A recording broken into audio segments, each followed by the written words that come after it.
Oke, thank you guys udah klik video kali ini. Uh, Pada kesempatan kali ini saya akan melanjutkan video dari penjelasan MBA yang sebelumnya. Jadi di sini tuh ada strategi, konsep dari strategi, unsur-unsur strategi, fungsi dari strategi, dan juga tahapan strategi.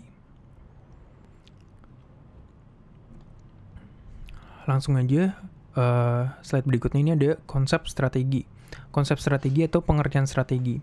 Strategi merupakan rencana jangka panjang untuk mencapai tujuan atau untuk mendapatkan keuntungan dan juga laba. Strategi digunakan sebagai pedoman perusahaan untuk pengambilan keputusan operasional di perusahaan. Nah, strategi ini biasanya dibuat oleh pihak atasan untuk dilaksanakan oleh manajemen tertinggi sampai juga semua bawah-bawahannya. Jadi, semua komponennya itu ikut berpartisipasi. Agar strategi tercapai dengan baik, maka SDM dan juga sumber daya pembuatan produksinya juga harus mumpuni. Nah, strategi dirumuskan sebagai suatu tujuan yang hendak dicapai, apa aja yang akan dikerjakan, siapa yang mengerjakannya, bagaimana cara mengerjakannya, dan strategi ini juga perlu dikomunikasikan agar semua pihaknya itu mengerti dan paham. Selanjutnya ini ada unsur-unsur strategi. Bisa dilihat di sini unsur itu merupakan elemen atau komponen yang diperlukan untuk merencanakan, mengembangkan, dan juga mengimplementasikan rencana yang efektif. Di sini ada 5 unsur strategi. Yang pertama ini ada gelanggang aktivitas atau arena, yaitu membangun dan menciptakan platform atau tempat di mana kegiatan bisnis ini berlangsung, baik itu fisik maupun virtual. Contohnya kalau kita bisa lihat di sini, sebuah restoran yang menciptakan suasana yang nyaman dan ramah keluarga untuk menarik pelanggan yang ingin bersantai dan juga menikmati makanan. Di sini udah kelihatan aktivitasnya adalah restoran gitu ya. Yang kedua ini ada vehicles. Vehicles ini bukan kendaraan seperti motor atau mobil, tapi maksudnya ini adalah metode atau alat yang digunakan untuk menyampaikan pesan, produk, atau juga layanan kepada pasar target gitu. Vehicles ini contohnya sebuah perusahaan teknologi yang menggunakan iklan digital, media sosial, dan juga kemitraan dengan influencer untuk mempromosikan produk-produknya kepada audiens yang tepat. Nah, itu vehicles. Terus setelah itu ada pembeda atau diferensiator. Ini menonjolkan fitur atau keunggulan unik yang membedakan produk atau layanan dari pesaing di pasar gitu. Contohnya ini contoh aja, misalnya Apple membedakan dirinya dengan desain produk yang inovatif dan juga kualitas yang tinggi sehingga menarik pelanggan yang mencari produk yang lebih eksklusif gitu. Selanjutnya ini ada staging atau pacing, yaitu artinya penyusunan tahapan dan ritme dalam pelaksanaan strategi bisnis untuk mencapai tujuan secara efektif. Contohnya, sebuah perusahaan software merencanakan peluncuran produknya dengan tahapan pengujian beta, peluncuran perkenalan kepada pengguna terpilih, dan juga kemudian meluncurkan publik atau lingkungan luas gitu untuk memastikan penerimaan yang maksimal. Nah, itu staging ya. Jadi staging ini kayak tahapan-tahapannya gitu, itu apa aja. Setelah itu ini ada logika ekonomi. Artinya memastikan bahwa strategi bisnis memiliki dasar ekonomi yang solid, termasuk dalam hal pengeluaran, pendapatan, dan juga profitabilitas. Nah, contohnya di sini, sebuah perusahaan startup teknologi mengevaluasi model bisnisnya untuk memastikan bahwa pendapatan yang dihasilkan dari langganan bulanan atau iklan melebihi biaya operasionalnya gitu. Jadi logika ekonomi ini udah jelas ya, udah cukup jelas berkaitan dengan finance atau uang gitu.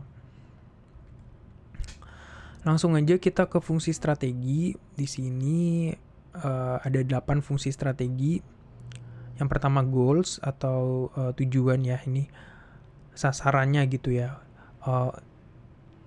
Artinya ini menetapkan arah dan fokus bagi organisasi untuk mencapai tujuan jangka panjang. Nah, kedua ini ada pengambilan keputusan. Ini memberikan kerangka kerja untuk mengambil keputusan yang tepat dalam situasi yang kompleks. Ketiga ini ada alokasi sumber daya, yaitu mengarahkan penggunaan sumber daya organisasi seperti waktu, uang, dan juga tenaga kerja untuk mencapai tujuan strategis. Selanjutnya ini ada koordinasi. yaitu menyatukan berbagai bagian organisasi untuk bekerja bersama-sama dalam mencapai tujuan bersama. Kelima ini ada evaluasi dan penyesuaian, artinya mengevaluasi kinerja strategi secara berkala dan melakukan penyesuaian agar tetap relevan dengan perubahan lingkungan bisnis. Lalu yang keenam ini ada peningkatan keunggulan bersaing. Jadi artinya membangun dan mempertahankan keunggulan kompetitif dalam pasar. Ketujuh ada inovasi, yaitu mendorong penciptaan dan penerapan ide-ide baru untuk memperbaiki proses bisnis dan juga produk. Yang kedelapan ini yang terakhir manajemen resiko, yaitu mengidentifikasi, menilai, dan juga mengelola resiko yang terkait dengan pelaksanaan strategi bisnis.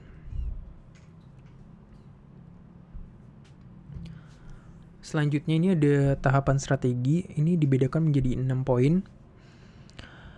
Yang pertama ini ada analisis lingkungan eksternal dan juga internal.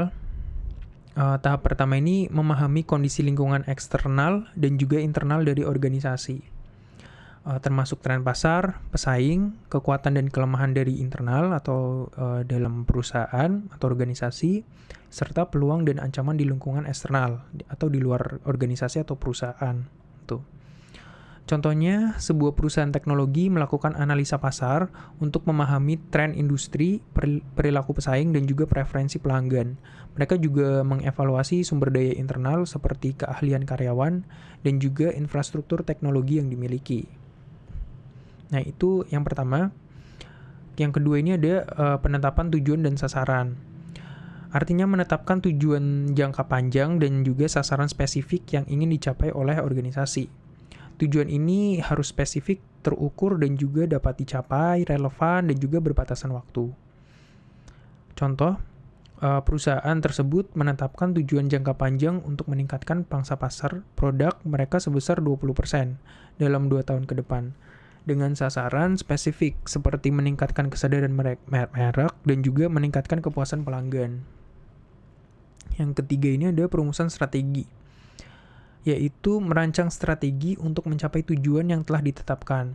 Ini melibatkan pemilihan jalan strategis, alokasi sumber daya, dan juga identifikasi tindakan yang diperlukan untuk mencapai tujuan tersebut.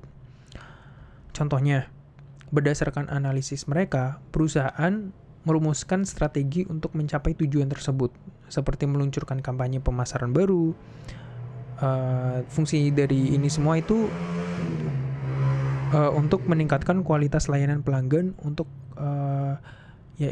tujuan akhirnya yaitu meningkatkan kepuasan pelanggan tersebut. Lalu ada implementasi strategi.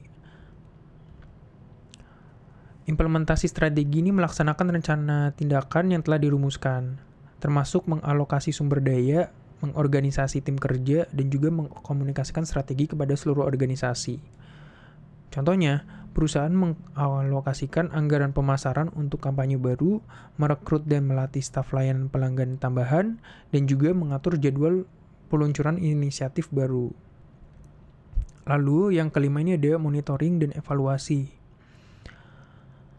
yaitu memonitor kemajuan implementasi strategi, mengukur kinerja organisasi, dan juga mengevaluasi apakah strategi tersebut berhasil atau memerlukan penyesuaian.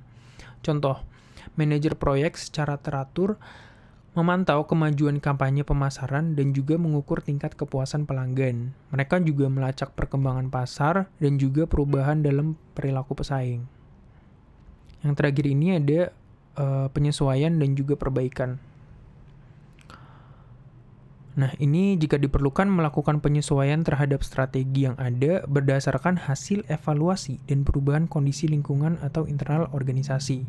Contohnya, jika kampanye pemasaran tidak memberikan hasil yang diharapkan atau jika ada perubahan signifikan dalam pasar atau lingkungan bisnis, perusahaan itu melakukan penyesuaian strategis seperti menyesuaikan pesan pemasaran atau mengubah strategi layanan pelanggannya.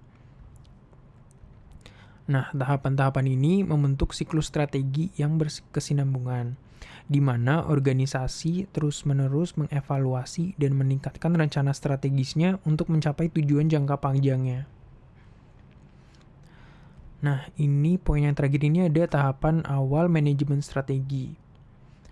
Nah, biasanya ketika kita ketika suatu perusahaan baru membuat perusahaan nih, tahapan-tahapan awalnya itu mereka harus menentukan visi dan misi dulu dari organisasi atau perusahaan. Visi dan misi ini merupakan dasar nilai yang mempengaruhi perumusan strategi. Visi ini artinya mau dibawa kemana sih jalannya perusahaan. Kalau misi itu adalah kiat yang dijalankan untuk mencapai visi tersebut. Nah, setelah dari organisasi itu menentukan visi dan misi, lalu menentukan tujuan dari strategi. Fungsinya yaitu memberikan arah, membantu perusahaan beradaptasi pada setiap usahanya, dan juga berinovasi pada produk dan layanan sehingga selalu disukai oleh konsumen. Nah, yang ketiga ini ada balance scorecard. Balance scorecard ini sebuah alat manajemen strategis yang digunakan untuk mengukur kinerja suatu organisasi dari berbagai perspektif yang seimbang. Biasanya ini melibatkan 4 perspektif utama nih. Seperti yang kita bisa lihat ya di gambar yang di samping ini, ada finansial, customer, internal, dan juga learning and growth. Pertama ini ada keuangan atau finansial. Nah, fokus pada hasil keuangan seperti pendapatan, laba bersih, dan juga pengembalian investasi. Udah jelas ya ini, jadi the financial performance of the business. KPIs yang dilihat adalah revenue, net profit, dan juga OPEX dan lain-lain gitulah yang berkaitan dengan finance. Lalu yang kedua ini ada customer. Customer ini mengukur kepuasan pelanggan, loyalitas, dan juga persepsi pelanggan terhadap produk atau layanan. Nah, tujuannya yaitu fokus utamanya ini adalah customer satisfaction. KPI yang dilihat level of return, lifetime value, dan juga customer satisfaction. Lalu selanjutnya ini ada internal nih, atau proses bisnis internal. Ini fungsinya menilai efisiensi dan efektivitas proses bisnis organisasi serta mengidentifikasi area untuk perbaikan. Nah, ini kita lihat ya, jadi kalau internal ini kan dari dalam perusahaan atau dalam organisasi gitu ya. KPI yang dilihat adalah machine downtime, inventory level, dan juga unit cost. Nah, yang terakhir ini ada learning and growth. Tujuannya itu untuk mengukur kemampuan organisasi untuk inovasi, pengembangan karyawan, dan juga peningkatan kapabilitas organisasi secara keseluruhan. Fokus utamanya adalah internal knowledge dan inovasi, dan KPI-nya ini ada employee retention, level of new product ideas, dan juga employee satisfaction. Ini juga masuknya ke learning and growth. Lalu yang terakhir dari tahapan awal manajemen strategi ini adalah keberhasilan usaha. Nah, ketika kita mengukur keberhasilan usaha dari suatu organisasi atau perusahaan gitu ya, biasanya yang dilihat itu ada 2 aspek. Yang pertama adalah aspek kuantitatif, yang kedua adalah aspek kualitatif. Aspek kuantitatif ini merupakan aspek yang bisa diukur. Misalnya nih, rasio keuntungan, itu kan kita bisa melihat kayak nominalnya berapa sih, keuntungannya itu berapa gitu. Itu dari aspek kuantitatif. Yang kedua ini ada aspek kualitatif. Aspek kualitatif ini nggak terhitung atau non-finansial. Contohnya misalnya reputasi. Reputasi kan kita nggak bisa tahu ya dari nominalnya itu berapa. Tapi kita bisa, jadi kita bisa simpulkan ini adalah aspek kualitatif gitu. Jadi tadi udah kita lihat keberhasilan usaha ini ada kuantitatif dan juga kualitatif dari segi aspek. Dan itu udah mencakup awal dari pemahaman kita tentang strategi, dan semoga aja video kali ini ngebantu untuk memahami ya lumayan strategi itu apa dan unsur-unsurnya dan lain-lain gitu ya. Semoga membantu. Terima kasih udah klik video kali ini dan sampai jumpa di video berikutnya.